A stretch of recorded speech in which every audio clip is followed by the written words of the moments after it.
அஸ்ஸலாமு அலைக்கும் வரஹ்மத்துல்லாஹி வபரகாத்துஹு. இன்னல் ஹம்தலில்லாஹ்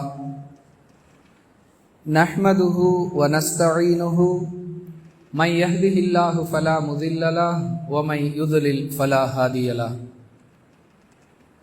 வ அஷ்ஹது அன் லா இலாஹ இல்லல்லாஹு வஹ்தஹு லா ஷரீக லஹு வ அஷ்ஹது அன்ன முஹம்மதன் அப்துஹு வ ரசூலுஹு அம்மா பஅது. قال الله تعالى أعوذ بالله من الشيطان الرجيم وافعلوا الخير لعلكم تفلحون.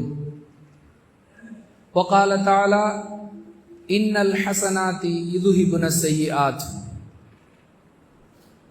قال نبينا صلى الله عليه وسلم فإن أصدق الحديث كتاب الله وخير الحديث حديث محمد صلى الله عليه وسلم وشر الأمور محدثاتها وكل محدثة بدعة وكل بدعة ضلالة وكل ضلالة في النار. பேரன்பிற்கும் பெருமதிப்பிற்கும் உரிய எல்லாம் வல்ல அல்லாஹுவின் நல்லடியார்களே, அல்லாஹுவின் பேரருளால் அவனுடைய கட்டளையாகிய இந்த ஜும்ஆவுடைய வணக்கத்தை நிறைவேற்றுவதற்கும் அதன் ஒரு பகுதியாக அவனுடைய மார்க்கத்தை அதன் தூய வடிவில் அறிந்து கொள்வதற்குமான வாய்ப்பை நாம் எல்லாம் பெற்றிருக்கின்றோம். அன்பிற்குரிய சகோதர சகோதரிகளே, மறுமை வெற்றியை அடிப்படையாக கொண்டே இஸ்லாத்தின் அனைத்து வழிகாட்டுதல்களும் அறிவுரைகளும் எச்சரிக்கைகளும் அமைந்திருப்பதை நாம் எல்லாம் உணர்ந்திருக்கிறோம். ஒரு முஃமினுடைய நோக்கம் மறுமையாகவே இருக்க வேண்டும். உலக வாழ்க்கை, உலகத்தில் உள்ள செல்வங்கள் இதுவெல்லாம் தேவை, அதில் எந்த மாற்று கருத்தும் இல்லை. ஆனால் நோக்கம் என்று சொன்னால் மறுமையை வெல்வது, மறுமையில் நிம்மதியான சந்தோஷமான ஒரு வாழ்க்கையை பெற்றுக்கொள்வது, இதைத்தான் இஸ்லாம் வலியுறுத்துகிறது. யாருக்கு அந்த மறுமை நிம்மதியானதாக சந்தோஷமானதாக அமையும் என்ற கேள்விக்கு திருக்குரானிலிருந்தும் ஆதாரபூர்வமான ஹதீசுகளிலிருந்தும் நாம் பதில் தேடினால், யார் நன்மைகளை அதிகமாக சேமித்து வைக்கிறார்களோ, யார் பாவங்களை விட்டும் விலகி இருக்கிறார்களோ, அல்லது செய்த பாவங்களுக்கு யார் பரிகாரம் தேடிக்கொள்கிறாரோ அவர்களால் தான் மறுமையை வெல்ல முடியும் என்பது ஒட்டுமொத்த இஸ்லாமிய அறிவுரையின் சாரம்சம். அன்பானவர்களே, நன்மையை பெற வேண்டும், பாவங்களுக்கு பரிகாரம் தேடிக்கொள்ள வேண்டும் என்று சொல்லக்கூடிய இஸ்லாமிய மார்க்கம் அதற்கான எளிமையான சில வழிமுறைகளையும் நமக்கு சொல்லுகிறது. திருக்குரானிலும் ஹதீஸிலும் தேடி பார்த்தால் ஏராளமான வழிமுறைகளை அல்லாஹும் அவனுடைய தூதரும் நமக்கு சொல்லுகிறார்கள். எதற்காக? நன்மையை சேமித்துக் கொள்வதற்கும் தீமைகளை விட்டு விலகுவதற்குமான வழிமுறைகள். அந்த வரிசையில் மிக எளிமையாக செய்யக்கூடிய ஒரு வழிகாட்டுதலை நாம் இன்ஷா அல்லாஹ் இந்த ஜும்ஆவுடைய உரையாக நன்மையும் பாவ மன்னிப்பும் என்ற தலைப்பின் கீழ் சுருக்கமாக அறிந்து கொள்ள இருக்கிறோம். அது என்ன எளிமையான வழிமுறை? அன்பானவர்களே, ஹதீசுகளில் சொல்லித்தரப்பட்டிருக்கிற 4 வாசகங்களை ஒவ்வொன்றையும் தினமும் ஒருவர் 100 முறை கூறி வந்தால் அதன் மூலமாக அவர் நன்மையையும் பெற்றுக்கொள்ள முடியும், பாவங்களை அழித்துக் கொள்ளவும் முடியும், அதாவது பாவங்களிலிருந்து மீட்சி பெறவும் முடியும். அதுதான் அந்த எளிமையான வழிமுறை. முஸ்லிம் எனும் நூலில் இடம்பெறக்கூடிய 5230வது செய்தி. தினமும் சுப்ஹான் அல்லாஹ், மிக எளிமையான ஒரு இறை நினைவை ஏற்படுத்தக்கூடிய சொல். அல்லாஹ் பரிசுத்தமானவன், இதை தினமும் 100 முறை கூற வேண்டும் என்று அல்லாஹுவின் தூதர் ஸல்லல்லாஹு அலைஹி வஸல்லம் அவர்கள் வழிகாட்டி இருக்கிறார்கள். அடுத்ததாக அன்பிற்குரியவர்களே, புகாரியில் இடம்பெறக்கூடிய 6405வது ஹதீஸில் பார்க்கிறோம், சுப்ஹானல்லாஹி வ பிஹம்திஹி, மிக எளிமையான ஒரு வாசகம். இதை ஒருவர் தினமும் 100 முறை கூற வேண்டும் என்று இந்த ஹதீஸிலிருந்து அறிந்து கொள்கிறோம். அடுத்ததாக அஸ்தக்ஃபிருல்லாஹ வ அதூபு இலைஹ், இதை 100 முறை கூற வேண்டும் என்பதை புகாரில் இடம்பெறக்கூடிய 6305வது ஹதீஸிலிருந்தும் முஸ்லிமில் இடம்பெறக்கூடிய 5234வது ஹதீஸிலிருந்தும் அறிந்து கொள்கிறோம். அடுத்ததாக அன்பிற்குரியவர்களே, புகாரில் இடம்பெறக்கூடிய 3293வது செய்தியிலிருந்து லா இலாஹ இல்லல்லாஹு வஹ்தஹு லா ஷரீக லஹு லஹுல் முல்க் வலஹுல் ஹம்து வஹுவ அலா குல்லி ஷைஇன் கதீர், இதை 100 முறை ஓத வேண்டும் என்ற ஒரு வழிகாட்டுதலை பெற்றுக்கொள்கிறோம். எதற்காக இவற்றை ஓத வேண்டும்? இதை கொண்டு நாம் பெறக்கூடிய பயன் என்ன? இந்த கேள்விகளுக்கு அந்தந்த ஹதீஸுகளிலேயே நமக்கு பதிலும் சொல்லப்பட்டிருக்கிறது. அன்பானவர்களே, முதலாவதாக நாம் பார்த்த சுப்ஹான் அல்லாஹ் மிக எளிமையான ஒரு சொல். அல்லாஹ் பரிசுத்தமானவன், அல்லாஹ் தூய்மையானவன் என்று அல்லாஹுவை துதிக்கக்கூடிய ஒரு சொல். ரசூலுல்லாஹி ஸல்லல்லாஹு அலைஹி வஸல்லம் அவர்களோடு நாங்கள் அமர்ந்திருந்தோம். சஅத் இப்னு அபி வக்காஸ் ரலியல்லாஹு அன்ஹு சொல்லுகிறார்கள், நாங்கள் அல்லாஹ்வின் தூதர் அவர்களுக்கு அருகில் இருந்தோம்.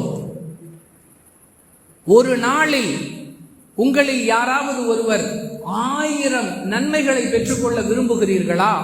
1000 நன்மை. ரசூலுல்லாஹி ஸல்லல்லாஹு அலைஹி வஸல்லம் கேட்கிறார்கள். நாங்கள் சொன்னோம், யா ரசூலல்லாஹ், ஒரு நாள்ல 1000 நன்மைகளை பெறுவதா? எப்படி முடியும்?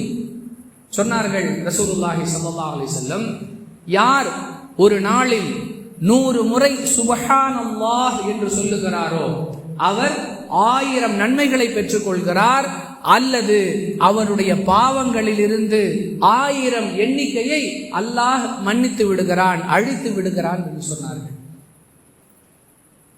எந்த நன்மை மறுமைக்கு அவசியமோ, எந்த பாவ மன்னிப்பு மறுமைக்கு அவசியமோ, அதை பெறுவதற்குரிய எளிமையான ஒரு வழியை அல்லாஹுவின் தூதர் ஸல்லல்லாஹு அலைஹி வஸல்லம் சொல்லுகிறார்கள். சுப்ஹானல்லாஹ், இதை 100 முறை.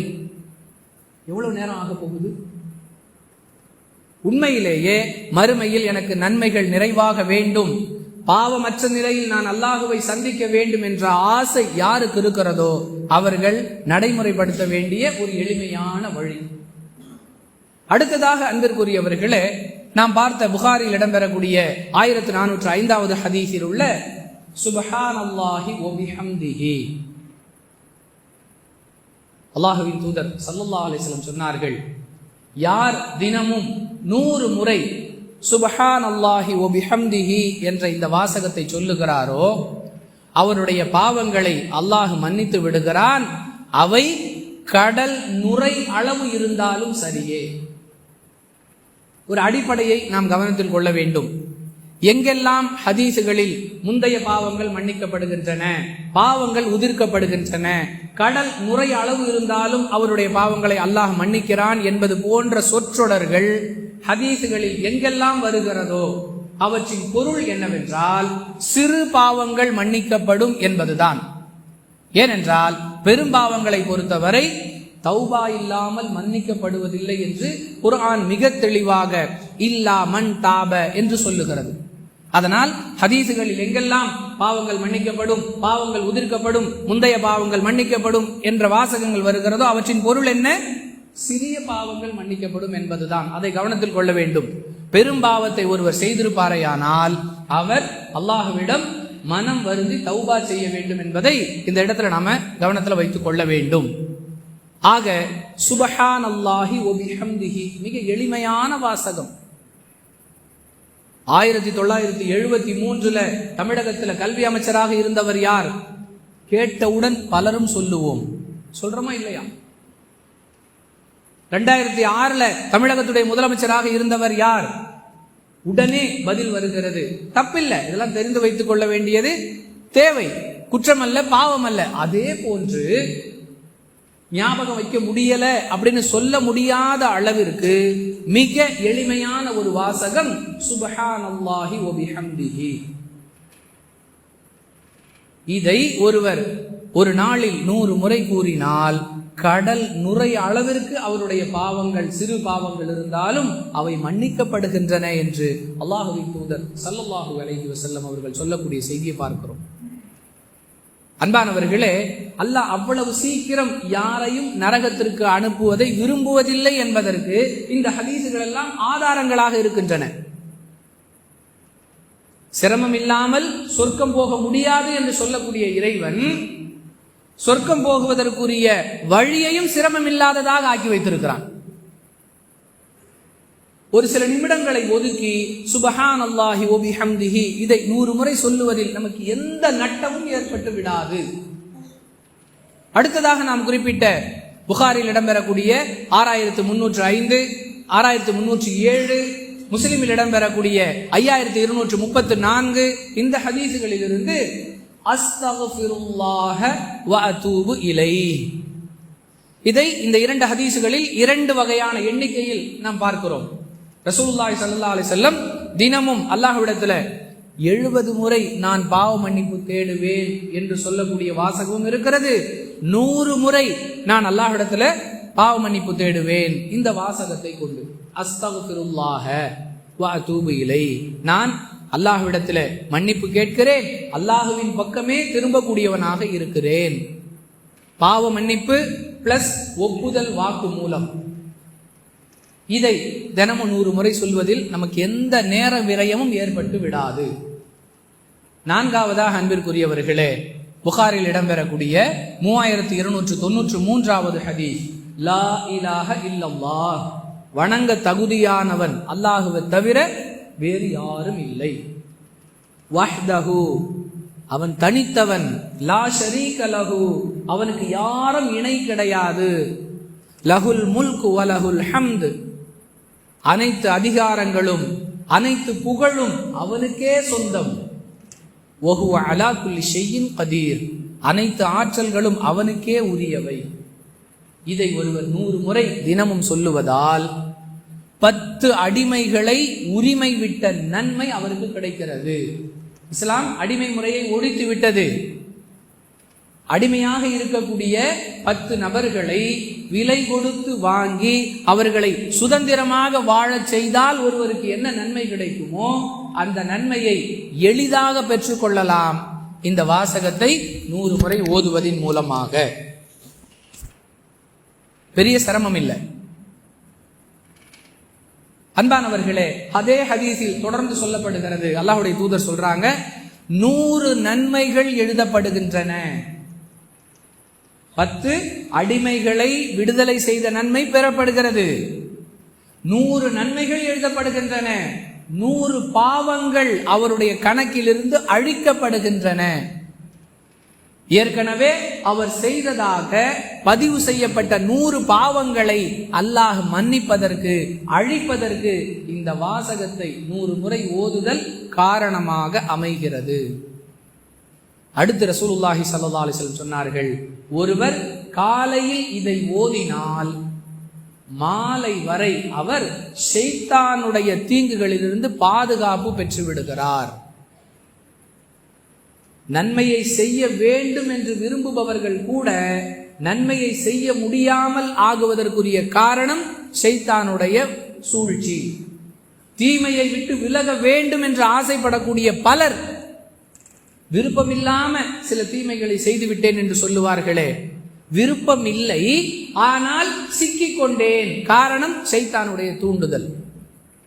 இந்த வாசகத்தை தினமும் அவர் 100 முறை ஓதுவதால் ஷைத்தானுடைய தீங்கிலிருந்து காலை ஓதினால் மாலை வரை பாதுகாப்பு பெறுகிறார் என்று அல்லாஹ்வுடைய தூதர் ஸல்லல்லாஹு அலைஹி வஸல்லம் சொல்றாங்க. நமக்கு ஏன் பாவங்கள் அழிக்கப்படுவது எந்த அளவிற்கு தேவை, நன்மைகள் எந்த அளவிற்கு தேவை, ஷைத்தானுடைய தீங்குகளை விட்டு பாதுகாப்பு பெறுவது எந்த அளவிற்கு அவசியம், அதையும் இஸ்லாம் மிக அழகாக சொல்லுகிறது.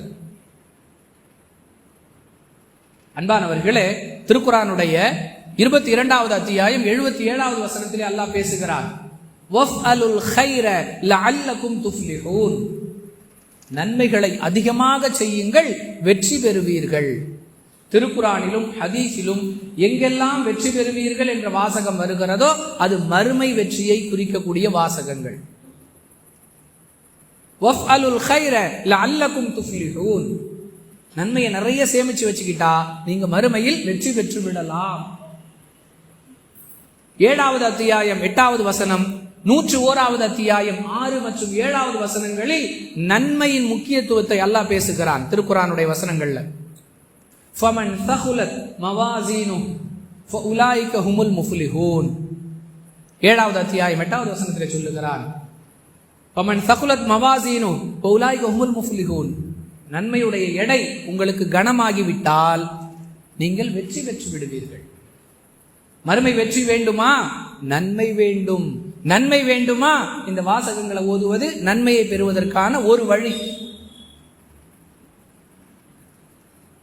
101வது அத்தியாயம் 6, 7வது வசனங்களிலே சொல்லுகிறான், ஃபஅம்மா மன் தகுலத் மவாசீனுஹு ஃபஹுவ ஃபீ ஈஷத்திர் ராதியா. யாருடைய நன்மையின் எடை கனமாக இருக்கிறதோ அவர் திருப்தியான வாழ்வை பெற்றுக் கொள்வார் மறுமையில. வஅம்மா மன் கஃபத் மவாசீனுஹு ஃபஉம்முஹு ஹாவியா. யாருடைய நன்மையின் எடை குறைந்து விடுகிறதோ அவர் ஹாவியாவில் இருப்பார். ஒமா அதுராக மாஹியா நாருன் ஹாமியா. அப்படின்னா என்ன தெரியுமா? சுட்டெரிக்கக்கூடிய நெருப்பு. அல்லாஹ் எச்சரிக்கை செய்கிறார். சுட்டெரிக்கக்கூடிய நெருப்பில் அகப்படாமல் இருக்க வேண்டும் என்றால், திருப்தியான வாழ்க்கையை பெற வேண்டும் என்றால் நன்மையின் அளவு அதிகமாக இருக்க வேண்டும் என்று அல்லாஹ் மிக அழகாக மிக தெளிவாக சொல்லுகிறான். 101வது அத்தியாயம் 6 மற்றும் 7வது வசனங்களில். அன்பானவர்களே, இன்னும் 11வது அத்தியாயம் 114வது வசனத்தில் அல்லாஹ் பேசுகிறான், இன்னல் ஹஸனாதி யுத்ஹிபுனஸ் ஸய்யிஆத். பாவங்கள் அழிப்பதற்கு நன்மைகள் அவசியம் அப்படிங்கிறத மிக எளிமை இரண்டையும் இணைத்து சொல்லுகிறான். நன்மைகள் பாவங்களை அழித்து விடுகின்றன. யாரெல்லாம் பாவங்கள் அழிக்கப்பட வேண்டும் என்று விரும்புகிறீர்களோ அவர்கள் நன்மையை அதிகமாக செய்யுங்கள். நன்மையை செய்வதன் மூலமாக நன்மை செய்த கணக்கும் கிடைத்து விடுகிறது, பாவங்களும் அழிக்கப்பட்டு விடுகிறது. இந்த அளவிற்கு இஸ்லாத்தில் மறுமை சார்ந்த வெற்றியின் தேவையாக நன்மையும் பாவ அழிப்பும் தேவைப்படுகின்றன என்பதற்கு இந்த குர்ஆனுடைய வசனங்கள் எல்லாம் ஆதாரங்களாக இருக்கின்றன. அன்பானவர்களே, பாவங்கள் அழிக்கப்பட வேண்டும், பாவங்களிலிருந்து மீள வேண்டும். இது எந்த அளவிற்கு அவசியம்? அல்லாஹ் அழைப்பு கொடுக்கிறான். திருக்குர்ஆனுடைய 66வது அத்தியாயம் 8வது வசனத்தில் சொல்லுகிறான், யா அய்யுஹல்லதீன ஆமனு தூபு இலல்லாஹி தௌபதன் நசூஹா. ஈமான் கொண்டவர்களே, தூய்மையான முறையில், கலப்பற்ற முறையில் அல்லாஹ்விடம் பாவ மன்னிப்பு தேடியவர்களாக வாருங்கள், வந்து அல்லாஹ்விடத்துல பாவ மன்னிப்பு கேட்டுக்கொள்ளுங்கள் என்று அல்லாஹ்வே அழைப்பு கொடுக்கிறான். அப்படி என்றால் பாவங்களிலிருந்து மீள்வது எந்த அளவிற்கு அவசியம் என்பதை நாம் இந்த வசனத்திலிருந்து அறிந்து கொள்ளலாம். அஸா ரப்புக்கும் அய்யுகஃபிர அன்கும் ஸய்யிஆதிக்கும் வ யுத்கில்கும் ஜன்னாத். அல்லாஹ் உங்களுடைய பாவங்களை மன்னிப்பான், உங்களை சொர்க்க சோலைகளில் நுழையச் செய்வான். எப்பொழுது? நீங்கள் தூய்மையான மனதோடு பாவ மன்னிப்பு தேடினால். நன்மை எந்த அளவிற்கு அவசியமோ அதே அளவிற்கு பாவங்களிலிருந்து மீளுதல் அவசியம் என்பதற்கு இந்த வசனம் ஆதாரமாக இருக்கிறது. எனக்கெல்லாம் பாவ மன்னிப்பு தேட வேண்டிய தேவை இல்லை, நான் ஏன் தேடணும், நான் என்ன பாவமா செஞ்சேன் என்றெல்லாம் சிலர் வாதிடக்கூடிய நிலையை பார்க்கிறோம். மிக சாதாரணமாக கடந்து செல்கிறார்கள். அட போப்பா, பாவம் செஞ்சவன் அதுக்கு மன்னிப்பு கேட்கட்டும், நான் ஏன் செய்யணும், நான் ஏன் மன்னிப்பு தேடணும்? அஹ்மத் என்னும் நூலில் இடம்பெறக்கூடிய 21420வது செய்தி, ரசூலுல்லாஹி ஸல்லல்லாஹு அலைஹி வஸல்லம் சொன்னார்கள், குல்லு பனி ஆதம யுஹ்திஉ பில்லைலி வன்னஹார். ஆதமுடைய மக்கள் அனைவரும் இரவிலும் பகலிலும் தவறு செய்யக்கூடியவர்கள். ஆதமுடைய மக்கள் என்று சொன்னால் ஒட்டுமொத்த மனித சமுதாயமும், ஏன் நபிமார்கள் கூட அதில் அடங்குவார்கள். பாவத்திற்கு அப்பாற்பட்டவர்கள் என்று மனித இனத்தில் யாருமே இல்லை என்பதற்கு இந்த ஹதீஸ் ஆதாரமாக இருக்கிறது. அந்த திருக்குர்ஆனுடைய வசனத்துல அல்லாஹ் மூமின்களுக்கு அழைப்பு கொடுக்கிறான். இன்னும் அதனுடைய அளவை பறந்து விரிந்ததாக இந்த ஹதீஸ் சொல்லுகிறது. ஒட்டுமொத்த மனித சமுதாயமும் பாவம் செய்யக்கூடிய இயல்பில் உள்ளவர்கள். எனவே எல்லோருமே மன்னிப்பு கேட்க வேண்டிய தேவையுள்ளவர்கள். அதனால்தான் ரசூலுல்லாஹி ஸல்லல்லாஹு அலைஹி வஸல்லம் சொல்றாங்க, தினமும் நான் அல்லாஹ்விடத்துல 70 முறை பாவ மன்னிப்பு தேடுகிறேன். இன்னொரு ஹதீஸ்ல 100 முறை. அன்பானவர்களே, அப்படி என்றால் நானும் நீங்களும் எந்த அளவிற்கு பாவ மன்னிப்பு தேட வேண்டிய தேவை உள்ளவர்கள்? அல்லாஹ்வுடைய தூதர் தினமும் 100 முறை அஸ்தக்ஃபிருல்லாஹ் வ அதூபு இலைஹி என்று ஓதுகிறார்கள். இன்னொரு ஹதீஸில் 70 முறை என்று வருகிறது. அப்படி என்றால் நானும் நீங்களும் எந்த அளவிற்கு பாவம் மன்னிப்பு தேட வேண்டிய தேவை உள்ளவர்கள்? நமக்கெல்லாம் அது தேவையில்லை என்று ஒருவர் சொன்னால் அவர் இஸ்லாத்தை புரியாமல் இருக்கிறார், குர்ஆனை புரியாமல் இருக்கிறார், ஹதீஸை புரியாமல் இருக்கிறார், யதார்த்தத்தை புரியாமல் இருக்கிறார் என்பதுதான் பொருள். எனவே இந்த 4ஐ நாம் ஓதி வருவது பாவ மன்னிப்பிலும் அடங்கிவிடுகிறது, நன்மையை தேடுவதற்கான வழியாகவும் அமைந்து விடுகிறது. அடுத்ததாக 4வது திக்ர், அந்த தஸ்பீஹ் சொல்லப்பட்ட லா இலாஹ இல்லல்லாஹு என்ற அந்த வாசகத்துல அல்லாஹ்வுடைய தூதர் சொல்லக்கூடிய ஒரு செய்தி, ஷைத்தானை விட்டும் பாதுகாப்பு பெறுகிறார். அதாவது ஷைத்தானை விட்டு பாதுகாப்பு பெறுதலும் மறுமை வெற்றிக்கு மிக அவசியம். ஏனென்றால் ஷைத்தானுடைய தீங்கிலிருந்து பாதுகாப்பு பெற்றுவிட்டால் நன்மையை செய்வது சுலபம், தீமையிலிருந்து விடுபடுவது சுலபம். ஆரம்பத்தில் சொன்னது போன்று நன்மையை செய்ய வேண்டும் என்ற ஆசை இருந்தாலும் பலரால் செய்ய முடியவில்லை. காரணம் ஷைத்தானுடைய ஊசலாட்டம். தீமையை விட்டு விலக வேண்டும் என்ற எண்ணம் பலருக்கு இருந்தாலும் அவர்களால் விலக முடியவில்லை. காரணம் ஷைத்தானுடைய ஊசலாட்டம். எனவே ஷைத்தானுடைய தீங்கிலிருந்து பாதுகாப்பு பெறுவதற்காக முயற்சி செய்வது மிக மிக அவசியம். இந்த வாசகத்தை 100 முறை ஓதுவதன் மூலமாக ஷைத்தானுடைய தீங்கிலிருந்து பாதுகாப்பு பெறுகிறார் என்று அல்லாஹ்வுடைய தூதர் சொல்லுகிறார்களே, இதை ஓதி அதன் மூலம் ஷைத்தானுடைய தீங்கிலிருந்து பாதுகாப்பு பெறுவது மிக மிக அவசியம். திருக்குர்ஆனுடைய வசனங்கள் 8 இடங்கள்ல அல்லாஹ் சொல்லி காட்டுகிறான், இன்னஹு லகும் அதுவும் முபீன், ஷைத்தான் உங்களுடைய பகிரங்க எதிரியாக, விரோதியாக இருக்கிறான். யார் நமக்கு எதிரி? யார் நம் விஷயத்தில் நன்மையை நாட மாட்டானோ, யார் நம் விஷயத்தில் தீமையை மட்டுமே நாடுவானோ அவன்தான் நம்முடைய எதிரி. அந்த இடத்தில் அல்லாஹ் ஷைத்தானை வைத்து பேசுகிறான், இன்னஹு லகும் அதுவும் முபீன், ஷைத்தான் உங்களுடைய பகிரங்க விரோதியாக இருக்கிறான். எனவே வலா தத்தபிஉ குதுவாத்தி ஷைத்தான், ஒருபோதும் நீங்கள் ஷைத்தானுடைய வழியை பின்பற்றாதீர்கள். உதாரணத்துக்கு சொல்லுவதாக இருந்தால் 2வது அத்தியாயம் 168வது வசனத்திலே பேசுகிறான். 2வது அத்தியாயம் 208வது வசனத்திலே அல்லாஹ் பேசுகிறான், இன்னஹு வலா தத்தபிஉ குதுவாத்தி ஷைத்தான் இன்னஹு லகும் அதுவும் முபீன், அவன் உங்களுடைய பகிரங்கமான விரோதியாக, எதிரியாக இருக்கிறான். எனவே நீங்கள் ஒருபோதும் அவனுடைய அடிச்சுவற்றை பின்பற்றாதீர்கள். உண்மை என்ன தெரியுமா? சில தீய பழக்கங்களில் ஈடுபடக்கூடியவர்களிடத்திலே நாம் பேசுகிறோம். புகைப்பிடிக்கிறார்கள், மது அருந்துகிறார்கள், வட்டி வாங்குகிறார்கள், மார்க்கத்திற்கு மாற்றமான சபைகளில் கலந்து கொள்கிறார்கள், தொழுகையை முறையாக நிறைவேற்றுவதில்லை. இப்படிப்பட்டவர்களிடத்தில் நாம் அழைப்பு கொடுக்கும் விதமாக, தாவா செய்யும் விதமாக பேசினால் சர்வசாதாரணமாக சொல்லுகிறார்கள், என்ன செய்ய, ஷைத்தான் நம்மளை போட்டு வாட்டுறான், ஷைத்தானுடைய வலையில மாட்டிக்கிட்டோம். அவர்களுக்கே தெரிகிறது நாம் ஷைத்தானுடைய வலையில் சிக்கிக்கொண்டோம், ஷைத்தான் நம்மை வழிகெடுத்து கொண்டிருக்கிறான் என்று சம்பந்தப்பட்டவர்களுக்கே தெரிகிறது. ஆனாலும் அவர்களால் அவனிடமிருந்து விடுபட முடியவில்லை. அதனால்தான் அல்லாஹ் எச்சரித்துக் கொண்டே இருக்கிறான், வலா தத்தபிஉ குதுவாத்தி ஷைத்தான் இன்னஹு லகும் அதுவும் முபீன். நாம் வழிகெடுக்கிறோம் என்றால் அவனுக்கு சந்தோஷம், நாம் வழிகேட்டை நோக்கி சென்று கொண்டே இருக்கிறோம் என்றால் ஷைத்தானை விட அதிக மகிழ்ச்சி அடைபவர் வேறு யாரும் இருக்க மாட்டார்கள். ரசூலுல்லாஹி ஸல்லல்லாஹு அலைஹி வஸல்லம் சொன்னார்கள், புகாரியில் இடம்பெறக்கூடிய 2035வது செய்தி, ஷைத்தான் உங்களுடைய இரத்த நாளங்களில் ஓடிக்கொண்டிருக்கிறான்.